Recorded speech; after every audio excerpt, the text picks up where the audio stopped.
Both in the In the garage. garage? Are we by any chance being filmed? I don't know. It's Papa Smurf's kitchen if we... Okay. Anyways, how we started Muirfield Estates, are we on? Well, Lou, how do we start Muirfield Estates? We were driving back and forth on Shields Road, a road that we took all the time. We knew the area. And I used to caddy on this golf course, Tippecanoe Country Club. Oh boy, back in the 60s. And I always wanted to live on a golf course. And there was this 155 acres that was for sale. And yeah, this is part of an estate that was the corner property, Shields and Raccoon. They donated the corner property to Ursula's sister, 6 acres. That was in 1960. And then that left 155 acres that heirs were gonna, you know, sell for their to leave as an inheritance. So anyways, Lucille called, found out it was on, it actually went on the golf course. So we start negotiating with the realtor. We got a real sweet deal. We got land contract, $2,000 an acre for prime property that went on our exclusive country club. So $50,000, you know, I had it, I secured it.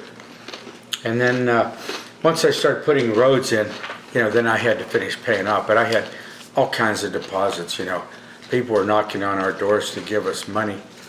But first of all, you know, if you see a piece of property, you have to kind of find out where the utilities are and then double check to see how good the land is. You know, make sure there's no swamps or anything like that. Mm-hmm. But you know, you need an engineer for a big piece of property, you know, to go over, you know, to study the land. And surveying crew, I mean, you know, the engineer could draw it all up, or a survey company, draw all the proposed roads. Then you have to survey it, you know, center lines for where the roads are. You have to go through all kinds of hoops to be able to get a development in progress. You know, the engineering, you got to go through the Army Corps of Engineers for any wetlands. They have to do a study. It's really difficult now developing a large piece of property. The EPA, they've made it like a nightmare, you know. But I mean, it's 10 times the work it is now than it was 25 years ago. I mean, they nitpick you, but it's still possible. If you have a good piece of property in a decent area, you could do pretty well. You can.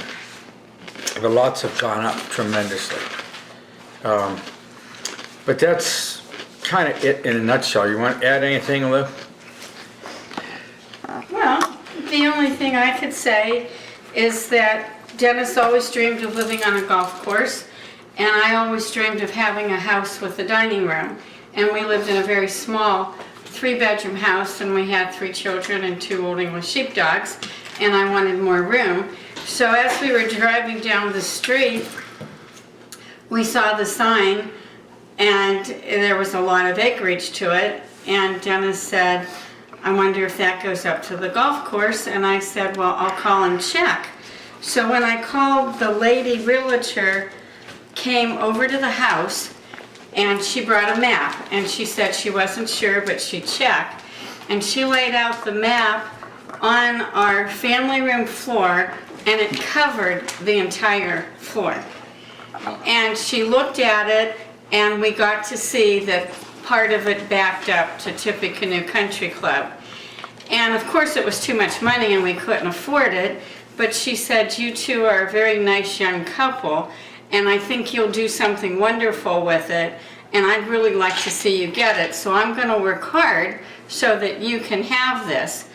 And she left. And the next thing we know, we got a phone call, and she said, if you put $1,000 down, it's yours. Yeah, and then we had to come up with another Then we had to come up with more later. Secure, yeah. But it was just a divine, you know, miracle that God would have us driving by and then calling the realtor and her wanting to give it to us. Right. So that's how it all started. Yeah. But there's a lot of